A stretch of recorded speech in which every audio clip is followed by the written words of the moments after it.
प्रिय दर्शकों, इस दुनिया में भाई भाई का दुश्मन क्यों बन जाता है? धोखा करके भाई की संपत्ति क्यों हड़प लेता है? आइए इस कहानी के माध्यम से समझते हैं। एक बार की बात है, एक तालाब के किनारे एक पेड़ में कौवा और कौवी रहा करते थे। कौवा कौवी के पास बैठी हुई थी तो कौवी ने कौवा से पूछा, मैं जंगल से उड़ते हुए आ रही थी तो मैंने देखा कि भाई भाई की जान का दुश्मन बना हुआ है। भाई भाई की संपत्ति हड़पने में लगा हुआ है। भाई भाई की पत्नी को छीनने में लगा हुआ है। एक भाई दूसरे भाई को धोखा देने में लगा हुआ है। हे स्वामी, जब मैंने ये नजारा देखा तो मेरा मन विचलित हो गया। इसीलिए मैं आपसे 2 प्रश्न पूछना चाहती हूं।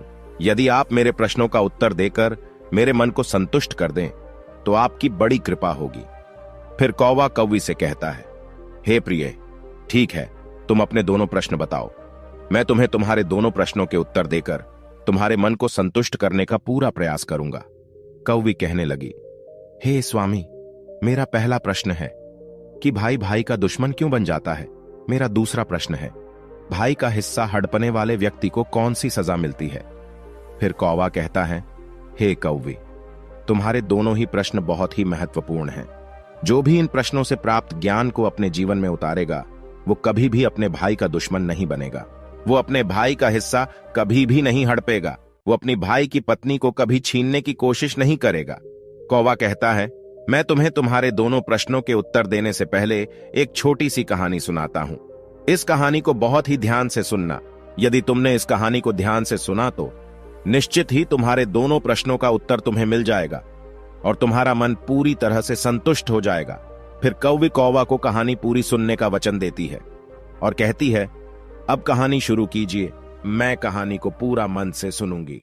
प्रिय दर्शकों, कहानी शुरू करने से पहले मेरा आप सभी से अनुरोध है कि आप हमारी कहानी में खो जाएं। उससे पहले हमारे चैनल को सब्सक्राइब करके बेल आइकॉन अवश्य दबा लें, जिससे हमारी हर वीडियो का नोटिफिकेशन सबसे पहले आप तक पहुंच सके और आप हमारी हर वीडियो से प्राप्त ज्ञान को अपने जीवन में उतार सके। तो चलिए कहानी शुरू करते हैं। तब कौवा कहता है, हे प्रिय, एक नगर में एक राजा था। उसके महल में एक बहुत ही सुंदर बाग था। उस बाग में तरह तरह के फूलों के पौधे और अनेक प्रकार के मीठे फलों के पेड़ थे। इसके अलावा उस बाग में सबसे आश्चर्यजनक चीज थी, एक सेब का पेड़ था जिसमें सोने के सेब लगते थे। उस राजा ने उस पेड़ की देखभाल के लिए खास इंतजाम कर रखा था।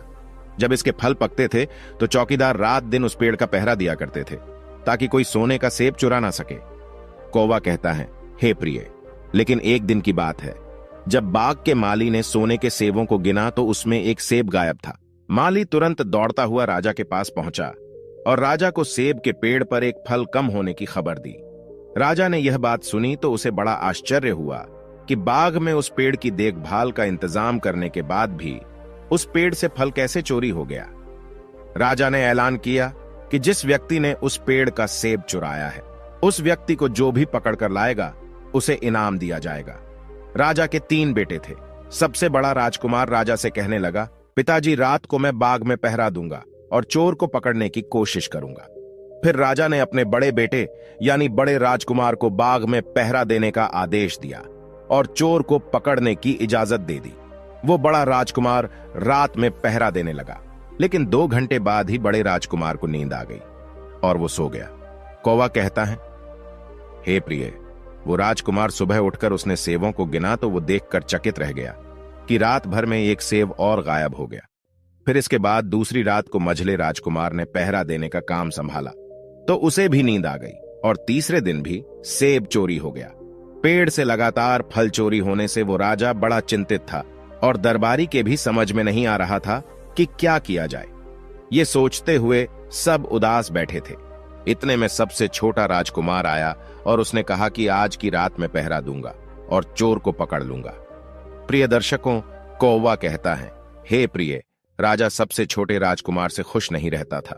वो छोटे राजकुमार को हमेशा मूर्ख समझता था और फिर जब छोटा राजकुमार राजा से कहता है कि आज रात को मैं पहरा दूंगा और चोर को पकड़ कर लाऊंगा, तो राजा उसे डांटते हुए कहता है कि तुम क्या समझते हो, क्या तुम्हें इसमें सफलता मिलेगी? बड़े राजकुमार इस काम में असफल हो चुके हैं। तुम अपना काम करो, तुम्हारे बस की बात नहीं है। लेकिन छोटा राजकुमार नहीं माना। उसने राजा से प्रार्थना की और बोला उसे एक मौका दिया जाए। अंत में राजा राजी हो गया। कौवा कहता है, हे प्रिय, फिर सबसे छोटा राजकुमार रात में पहरा देने लगा। उसने तय किया कि वो किसी भी हालत में नहीं सोएगा और चोर को जरूर पकड़ेगा। वही जब आधी रात हुई और रात के 12 बजे का समय हुआ तो राजकुमार ने देखा कि एक सुंदर सोने की चिड़िया कहीं से उड़ती हुई आई और सेब के पेड़ पर बैठ गई। फिर उसने देखते देखते सोने का एक सेब तोड़कर अपनी चोंच में पकड़ लिया। छोटा राजकुमार जाग रहा था। राजकुमार ने फौरन निशाना साधा और तीर चला दिया, लेकिन तीर चिड़िया को नहीं लगा और वो पंख फड़फड़ाकर उड़ गई। राजकुमार का तीर उस चिड़िया के पंख पर लगा और एक सोने का पंख टूटकर जमीन पर आ गिरा। कौवा कहता है, हे प्रिय। फिर दूसरे दिन सुबह राजकुमार ने राजा को सारी बात बता दी और वो सोने का पंख राजा के सामने रख दिया। पंख इतना सुंदर और इतना कीमती था कि राजा उसे देखता ही रह गया। राजा ने कहा, अगर उस चिड़िया का एक पंख इतना सुंदर है तो चिड़िया कितनी सुंदर होगी। मैं चाहता हूं कि उस चिड़िया को पकड़ कर लाओ। कौवा कहता है, हे प्रिय। फिर सबसे पहले बड़ा राजकुमार इस काम के लिए रवाना हुआ और चलते चलते एक जंगल में पहुंचा। वहां उसने एक लोमड़ी को एक पेड़ के नीचे आराम करते देखा।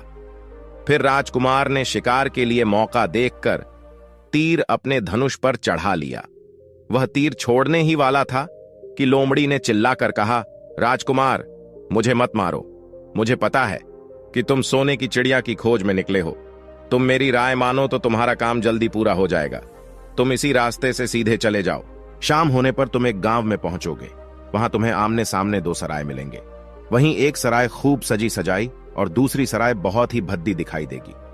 तुम एक काम करना, जो सराय बहुत सजी सजाई दिखाई दे, सुंदर सी दिखाई दे, तुम उसके अंदर मत जाना। यदि तुम ऐसा करोगे तो तुम्हारा काम बहुत ही आसानी से हो जाएगा।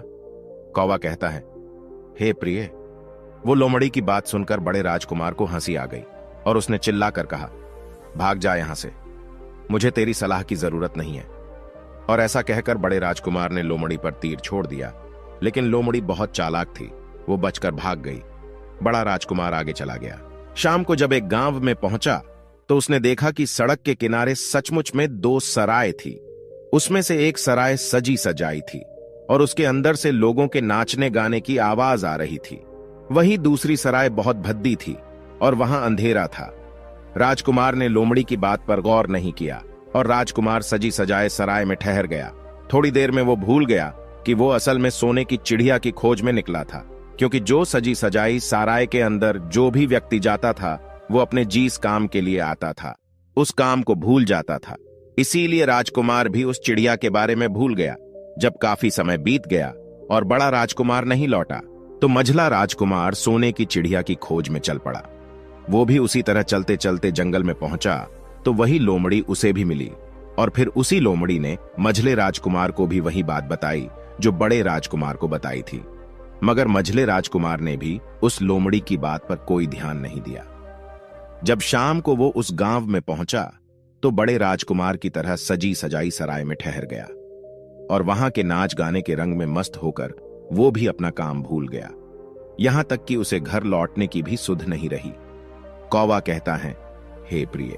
अंत में सबसे छोटे राजकुमार ने राजा से कहा कि मैं सोने की चिड़िया की खोज में जाऊंगा। तो राजा को विश्वास नहीं हुआ और वो कहने लगा, जब उससे बड़े दोनों राजकुमार इस काम में सफल नहीं हुए तो तुझे सफलता कैसे मिल सकेगी। लेकिन छोटे राजकुमार ने जिद की और उसके जिद करने पर राजा ने अपने छोटे राजकुमार को इजाजत दे दी। कौवा कहता है, हे प्रिय। वो छोटा राजकुमार तैयार होकर सोने की चिड़िया की खोज में निकल गया। वो भी चलते चलते जंगल में पहुंच गया। उसे भी लोमड़ी मिली। राजकुमार ने लोमड़ी की बात को ध्यान से सुना तो लोमड़ी से कहा, ठीक है, तुम जैसा कहती हो मैं वैसा ही करूंगा। राजकुमार लोमड़ी से कहता है, अब तुम जाओ, मैं तुम्हें नहीं मारूंगा।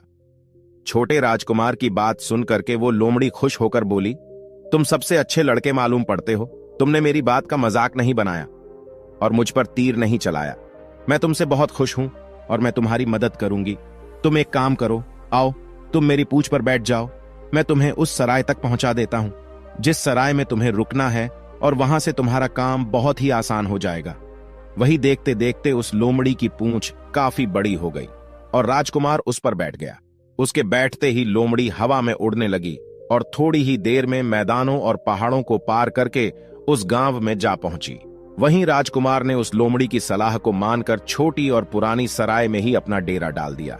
वो सजी सजाई सराय में नहीं गया और उस दूसरी सजी सजाई सराय से काफी दूर रहा। कौवा कहता है, हे प्रिय। फिर दूसरे दिन सुबह उठ करके जब वो आगे बढ़ा तो कुछ दूर चलने पर उसे वो लोमड़ी फिर से रास्ते में मिल गई।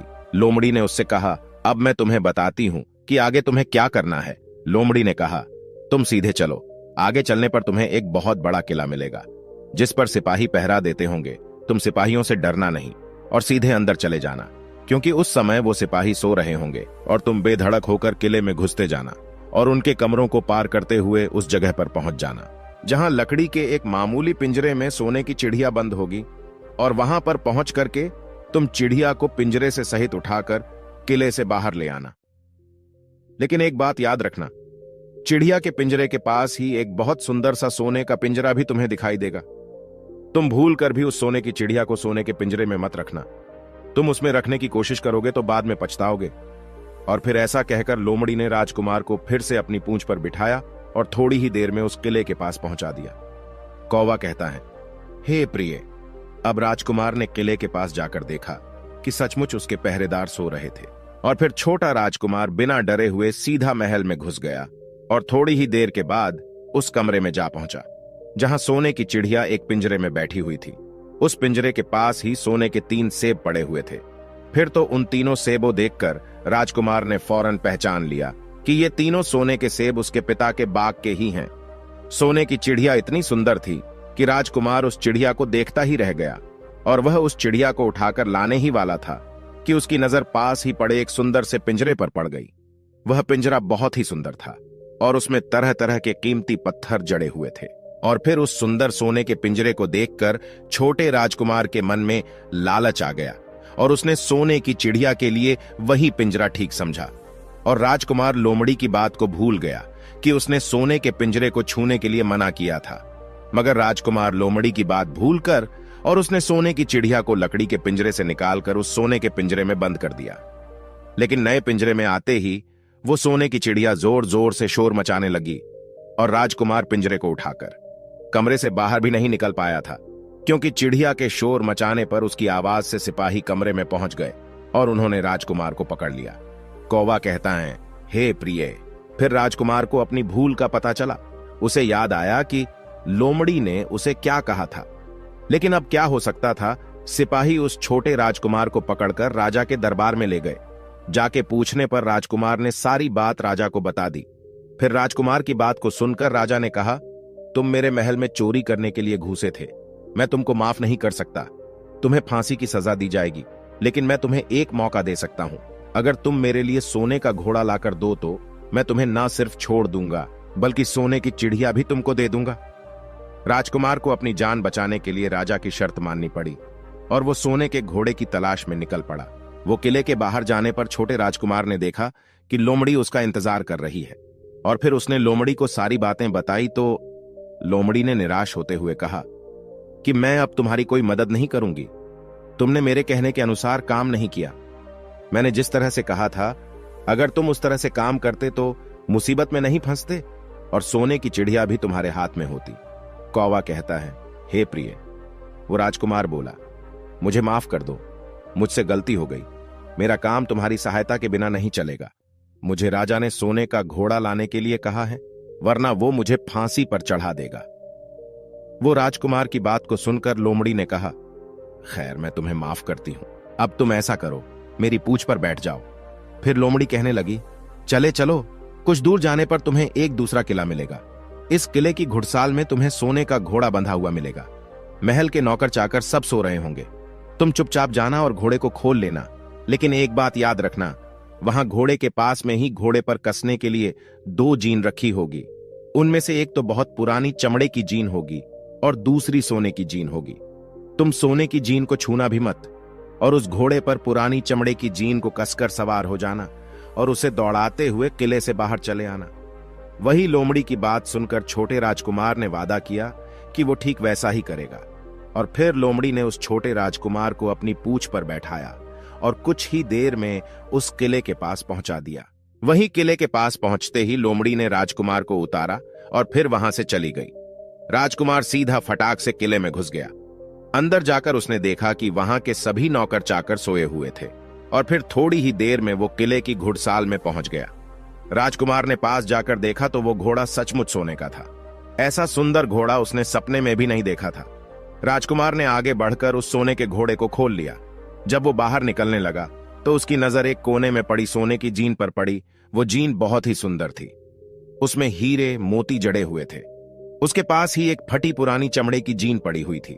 वो राजकुमार सोचने लगा कि इतने सुंदर घोड़े पर यह पुराने चमड़े की जीन कसना राजकुमार को शोभा नहीं देगा। और फिर ऐसा सोच करके वो राजकुमार सोने की जीन को उठा लेता है और घोड़े पर कसना शुरू कर देता है। फिर जैसे ही घोड़े की पीठ पर वो सोने की जीन को कसता है, वैसे ही घोड़ा जोर जोर से हिनहिनाने लगा और किले के नौकर चाकर जाग जाते हैं। वहीं थोड़ी ही देर में राजकुमार को पकड़ लिया जाता है। कौवा कहता है, हे प्रिय। राजकुमार को सिपाहियों ने हाथ बांधकर अपने राजा के सामने पेश किया। राजकुमार की सारी बातें राजा ने सुनकर कहा, तुमने मेरे घोड़े को चुराने की कोशिश की है, इसलिए तुम्हें फांसी की सजा दी जाएगी। लेकिन अगर तुम मेरा एक काम कर दो तो मैं तुम्हें छोड़ सकता हूं। फिर राजकुमार ने कहा, आप महाराज बताओ, मैं आपका हर काम करने को तैयार हूं। तो राजा ने कहा, यहां से कुछ ही दूरी पर एक महल है, उसमें बहुत सुंदर राजकुमारी रहती है। अगर तुम अपनी जान बचाना चाहते हो तो उस राजकुमारी को मेरे पास लेकर आओ। यदि तुम ऐसा कर दोगे तो मैं तुम्हें इनाम में ये सोने का घोड़ा दे दूंगा। कौवा कहता है, हे प्रिय। बेचारा राजकुमार वो फिर से एक नई मुसीबत में फंस गया। उसे मजबूर होकर राजा की शर्त माननी पड़ी। अब वो सोने के महल की खोज में निकल पड़ा। कुछ दूर चलने पर उसे वो लोमड़ी फिर मिल गई। पता नहीं उस लोमड़ी को सारी बातें कैसे मालूम हो गई थी और वो कहने लगी, देखा तुमने, इस बार भी मेरी बात नहीं मानी। मेरी बात मान जाते तो इस नई मुसीबत में नहीं फंसते। खैर, मुझे तुम पर दया आ रही है, मैं तुम्हारी मदद फिर करूंगी। चलो, तुमको सोने के महल के पास पहुंचा देती हूं। तुम महल के बाहर ही कहीं पर छुपे रहना। जब महल में से शाम के समय राजकुमारी तालाब में नहाने के लिए बाहर आए तो तुम आगे बढ़कर उसका हाथ पकड़ लेना और डरना नहीं। जैसे ही तुम उस राजकुमारी को छुओगे, राजकुमारी तुम्हारे साथ आने के लिए राजी हो जाएगी। लेकिन एक बात याद रखना, तुम उसको वहां से सीधे अपने साथ ले आना। उसे वापस महल में मत जाने देना। वो राजकुमारी तुमसे कहेगी कि मैं अभी अपने माता पिता से मिलकर आती हूं, लेकिन तुम उसकी बातों में मत आना, वरना फिर से मुसीबत में फंस जाओगे। कौवा कहता है, हे प्रिय। फिर ऐसा कहते हुए लोमड़ी ने फिर से उस छोटे राजकुमार को अपनी पूंछ पर बिठा लिया और देखते ही देखते वो लोमड़ी हवा में उड़ती हुई कुछ देर के बाद उस सोने के महल के पास जा पहुंची। वहीं महल के पास पहुंचते ही राजकुमार एक पेड़ की आड़ में छुपकर बैठ गया। शाम को जब राजकुमारी नहाने के लिए किले से बाहर आई तो राजकुमार ने हिम्मत करके आगे बढ़कर उसका हाथ पकड़ लिया। उसके छूते ही राजकुमारी उसके साथ चलने के लिए तैयार हो गई और वो बोली, राजकुमार, तुम मुझे जहां भी ले जाना चाहोगे मैं तुम्हारे साथ चलूंगी, लेकिन मुझे थोड़ी देर के लिए अपने माता पिता से मिलकर आने दो। तो राजकुमार ने लोमड़ी की बात को याद किया और राजकुमार ने कहा, नहीं नहीं, ऐसा नहीं करना, मेरे साथ चलना पड़ेगा। लेकिन राजकुमारी रोने लगी। इतनी सुंदर राजकुमारी थी कि राजकुमार उस राजकुमारी का रोना नहीं देख सका और उसका मन पिघल गया। छोटा राजकुमार अंत में राजी हो गया और बोला, जाओ, थोड़ी देर के लिए माता पिता से मिलकर आओ, लेकिन फिर तुरंत बाहर चली आना। कौवा कहता है, हे प्रिय। लेकिन राजकुमारी ने जैसे ही किले में कदम रखा, किले के पहरेदार जाग गए और उन्होंने राजकुमार को पकड़ लिया। वहीं राजकुमार बहुत पछताया, लेकिन अब क्या हो सकता था। सिपाहियों ने उसे अपने राजा के सामने पेश किया। राजा बहुत निराश था। उसने उसी वक्त आदेश दिया कि इस राजकुमार को फौरन फांसी पर चढ़ा दिया जाए। फिर तो फांसी का आदेश सुनने के बाद में राजकुमार रोने लगा, गिड़गिड़ाने लगा।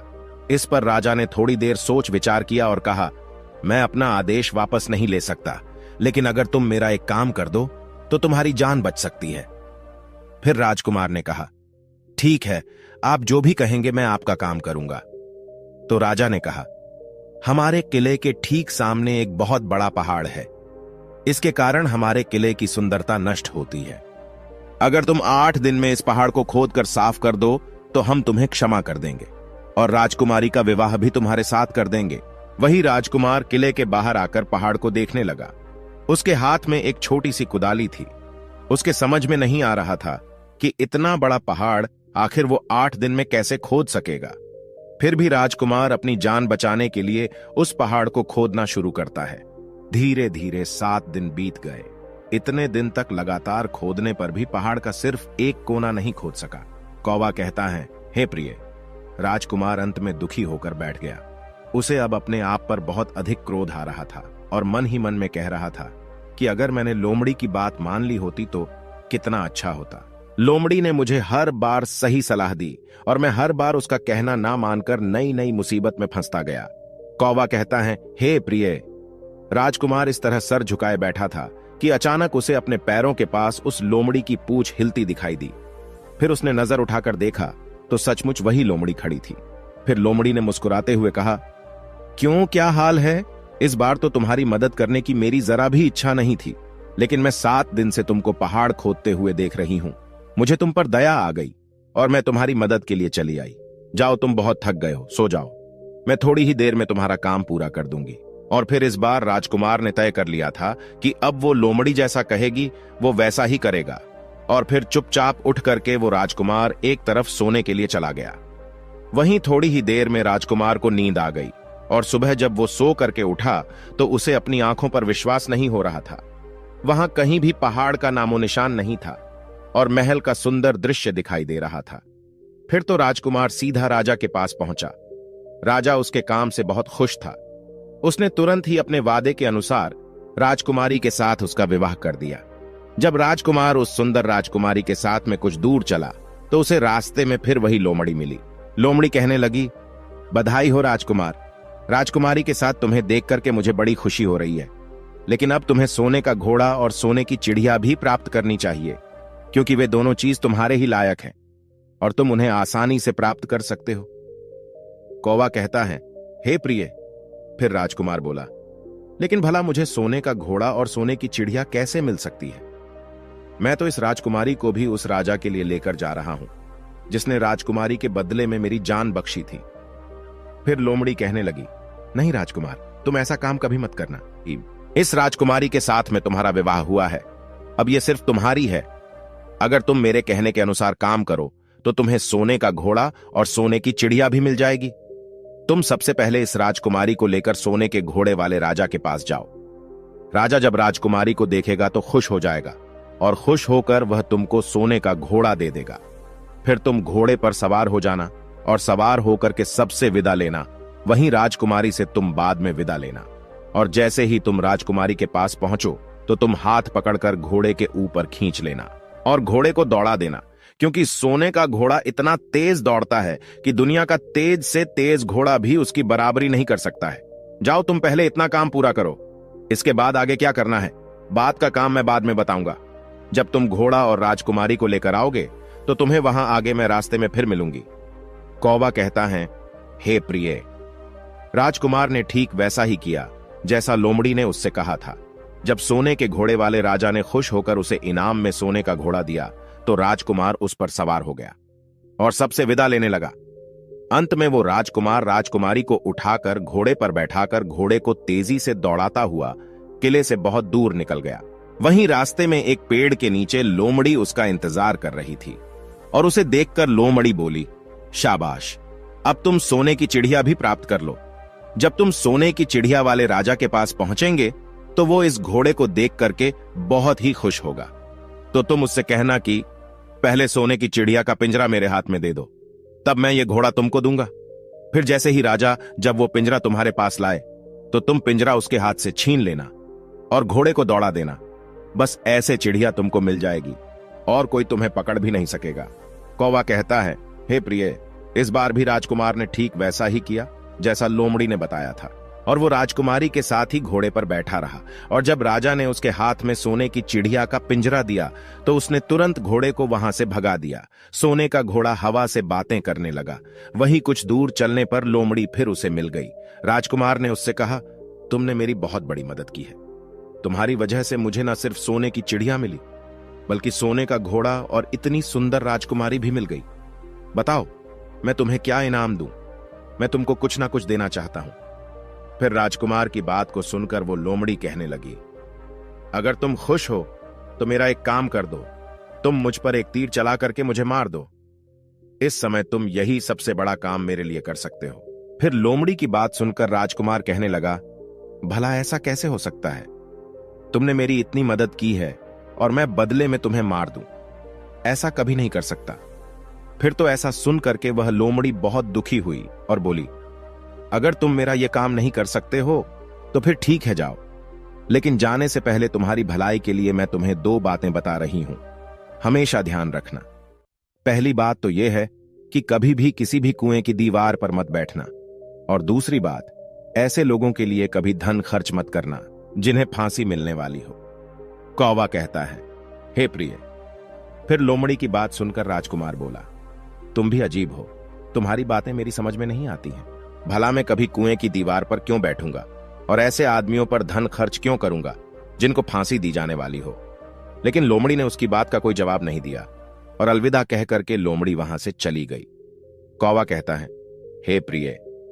लोमड़ी के चले जाने के बाद में राजकुमार सोने का घोड़ा दौड़ाता हुआ आगे बढ़ा तो राजकुमारी उसके साथ बैठी हुई थी और सोने की चिड़िया का पिंजरा भी उसके हाथ में था।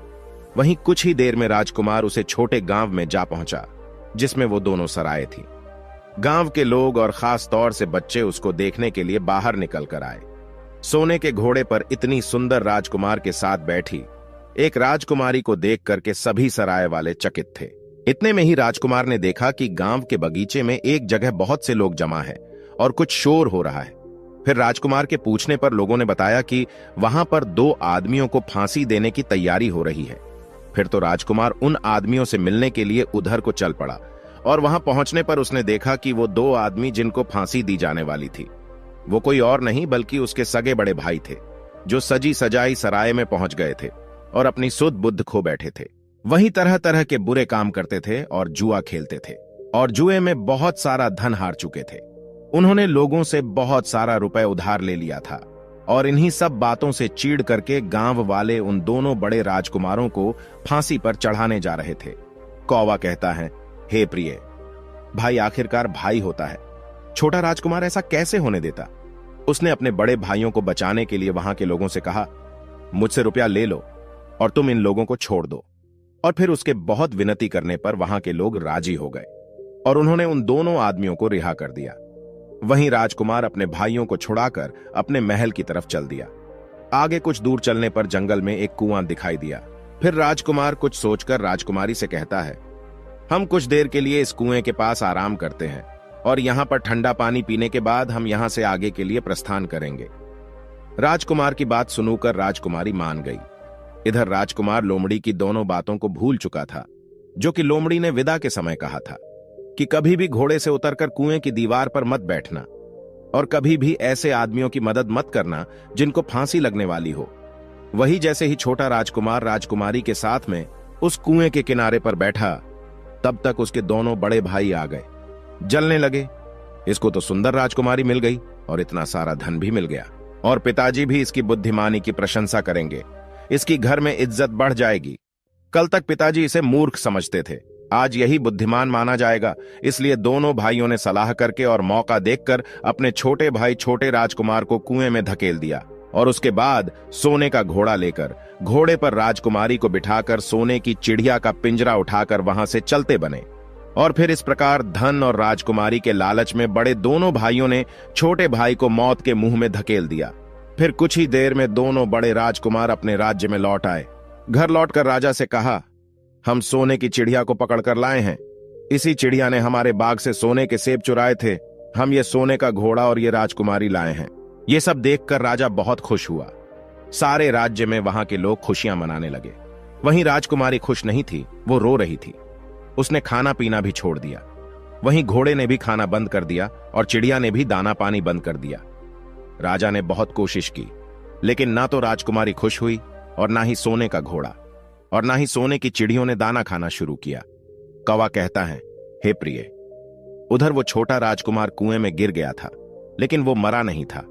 कुआं बहुत गहरा था, लेकिन उसमें पानी बहुत कम था और उस लोमड़ी की बात याद आई तो वो पछताने लगा और सोचने लगा, अगर मैंने लोमड़ी का कहा मान लिया होता और शायद घोड़े से उतरकर इस कुएं के पास दीवार पर नहीं बैठता और मैंने अपने दोनों लालची भाइयों की मदद ना की होती तो शायद आज मैं इस कुएं में ना पड़ा होता। कौवा कहता है, हे प्रिय। उस राजकुमार ने जैसे ही लोमड़ी को पुनः याद किया, लोमड़ी कुएं पर आ पहुंची और बोली, देखा राजकुमार, मैंने पहले ही तुम्हें समझाया था कि किसी कुएं की दीवार पर मत बैठना और ऐसे आदमियों की मदद मत करना जिन्हें फांसी दी जाने वाली हो, लेकिन तुम नहीं माने। खैर चलो, अब आखिरी बार मैं फिर तुम्हारी मदद कर देती हूं। तुम मेरी पूंछ पकड़ करके कुएं से बाहर निकल आओ। और ऐसा करके लोमड़ी ने अपनी पूंछ कुएं में लटका दी। देखते ही देखते पूंछ इतनी लंबी हो गई कि कुएं के पैंदे में पड़े राजकुमार के पास तक जा पहुंची। वहीं राजकुमार पूंछ को पकड़ के कुएं से बाहर निकल आया। और फिर लोमड़ी ने उससे कहा, अब तुम अपने घर जाओ, लेकिन जरा होशियार रहना। तुम्हारे भाई तुम्हारी जान के दुश्मन हैं, वो लोग निश्चित तुम्हें मार देंगे। कौवा कहता है, हे प्रिय।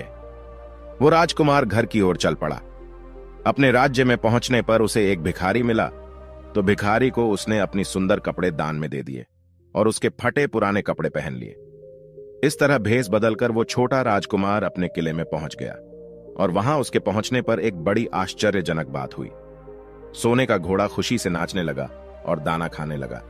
सोने की चिड़िया भी अपने पिंजरे में खुशी से फुदकने लगी और गाना गाने लगी। राजकुमारी ने भी अपने आंसू पोंछ लिए और वो भी खुश दिखाई देने लगी। इतना होने पर भी राजा की समझ में कुछ नहीं आया।